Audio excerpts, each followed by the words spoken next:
হজ ইসলামের পঞ্চম রুকন বা স্তম্ভ।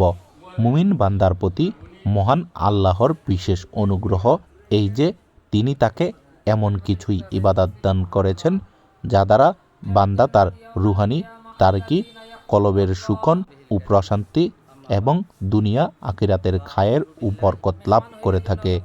এসবের একটি হলো হজ। তাই তো মুমিন বান্দাদের নিকট হজের গুরুত্ব অপরিসীম।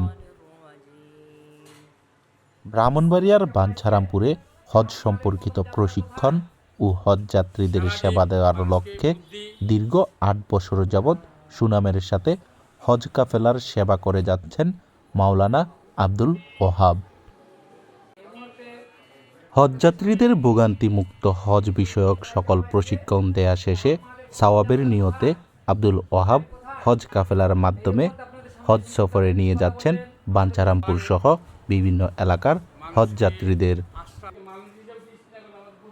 এই প্রতিষ্ঠানটি দীর্ঘ ৮ বছর ধরে সুনামের সাথে প্রতি মাসে ৩০ থেকে ৪০ জন হজযাত্রীকে প্রশিক্ষণ দিয়ে আল্লাহর বিধান অনুযায়ী পবিত্র হজ আদায়ের জন্য মক্কা নিয়ে যান।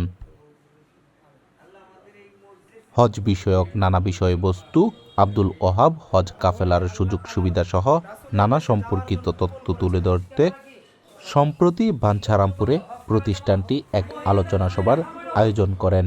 এতে প্রধান অতিথি হিসেবে উপস্থিত ছিলেন বাঞ্ছারামপুর উপজেলা পরিষদের সাবেক চেয়ারম্যান দুধমিয়া মাস্টার। বিশেষ অতিথি হিসেবে উপস্থিত ছিলেন খোসকান্দি ভবনাথপুর বাইতুল ফালা নুরানিয়া হাফিজিয়া মাদ্রাসার প্রিন্সিপাল মাওলানা আব্দুল কাদির। প্রধান আলোচনায় ছিলেন কুমিল্লা মুরাদনগরের মাওলানা রুহুল আমিন জিহাদি। বিশেষ আলোচনায় উপস্থিত ছিলেন দরিয়াদৌলত মাদ্রাসার শিক্ষক মাওলানা সুলতান আহমেদ। উপস্থাপনায় ছিলেন হজ মুআল্লেম আব্দুল ওহাব। হজ বিষয়ক বিস্তারিত জানতে মুআল্লিম আব্দুল ওহাব যোগাযোগ করার অনুরোধ জানিয়েছেন বাঞ্ছারামপুর সরকারি কলেজ রোড মার্কাজ মসজিদ সংলগ্ন আলমদিনা আতর ও টুপিগড়ে। এ বিষয়ে আব্দুল ওহাব বলেন, আমরা মূলত সেবা ও সওয়াবের নিয়তে হজ কাফেলার কাজ করে যাচ্ছি। দীর্ঘ ৮ বছর ধরে সুনামের সাথে আমার প্রতিষ্ঠান কাজ করে যাচ্ছে। আমরা মুআল্লিম গাইডের মাধ্যমে হজযাত্রীদের মক্কা মদিনায় নিয়ে যাই এবং যাবতীয় কার্যক্রমে সহযোগিতা করি। তিনি বলেন, প্রতি মাসে আমাদের ফ্লাইট থাকে। আমাদের রয়েছে বিশেষ প্যাকেজ বুকিং সুবিধা। বিস্তারিত জানতে হজ কাফেলার অফিসে এসে বিস্তারিত তথ্য জানার অনুরোধ করেন তিনি। সব সময় আল্লাহর শুকরিয়া আদায় করতে হবে আমাদের। আরও শুকরিয়া যে আমরা যে ঘরের মেহমান হয়ে এই মক্কাতুল মোকাররমে যাওয়ার সফর দিচ্ছি, এটা বিশাল এক সফর। যে ঘরটা আল্লাহ তাআলা সর্বপ্রথম আল্লাহ নিজ হাতে বানাইছেন, সুবহানাল্লাহ। সেই ঘরটার মেহমান হয়ে আমরা সকলেই সেই ঘরের দিকে রওনা হচ্ছি। এই জন্য আল্লাহ তাআলার কাছে শুকরিয়া, আমরা যেন সঠিকভাবে সেই ঘরের দিকে যেতে পারি। আমাদেরকে সকলকে যেন আল্লাহ তাআলা তৌফিক দান করেন।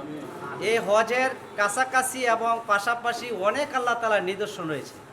ইন্না সাফা ওয়াল মারওয়াতা মিন শাআইরিল্লাহ। আল্লাহ তাআলা কোরআনে বলেছেন সাফা এবং মারওয়া এটা আল্লাহ তাআলা একটা নিদর্শন। কি এই পাহাড়ে দৌড়াদৌড়ি করেছেন পানির জন্য। সেই পাহাড়ের পাশে যেয়ে আমরাও দৌড়াদৌড়ি করতে হয়। সাফা মারওয়া দুইটা পাহাড় কাছাকাছিও। এটা ভিতর দিয়া আগে খোলা ছিল, কিন্তু এখন ঢাকা। উপরে ছাদ আছে, নিচে ফ্লোর পাকা এবং এসি সেটিং করা আছে। এই পাহাড়টা আমরা দৌড়াদৌড়ি করব। পাশাপাশি করেছে মাকাম ইব্রাহিম একটা জায়গা আছে, যেই জায়গাটা ইব্রাহিম আলাইহিস সালামের পায়ের ছাপ আছে। ইব্রাহিম আলাইহিস সালাম যখন কাবা আঙ্গিনায় গেছেন কাবাকে নির্মাণ করার জন্য, তার ছেলেকে নিয়ে প্রস্তুত হয়েছে, তখন একটু ওয়াল যখন ওচা হয়ে গেছে, তখন এই মাকামে ইব্রাহিমিতে দাঁড়াই ইব্রাহিম আলাইহিস সালাম একটা পাথরে দাঁড়াইয়া এই ইটগুলি গাঁথছেন তার ছেলেকে নিয়ে। কি সেই জায়গাটাও আছে। পাশাপাশি আরেকটা জায়গা আছে আপনার, যেখানে সর্বপ্রথম শহীদ হয়েছে ইসলামের জন্য একটা মহিলা, সেটা হলো সুমাইয়া রাদিয়াল্লাহু তাআলার কবর। এটা মক্কার পাশে আছে। এই হাজী সাহেব হয়তো আপনাদের গেলে দেখাই দিবেন, আমি দেখে আসছি, ইনশাল্লাহ আমাদের দেখার সুযোগ দিয়েছেন।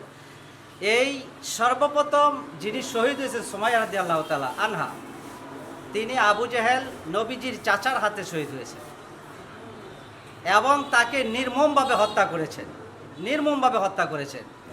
তার আপনার লজ্জাস্থানে বর্ষা আঘাত করিয়া এই আবু জেহেল তাকে হত্যা করেছেন।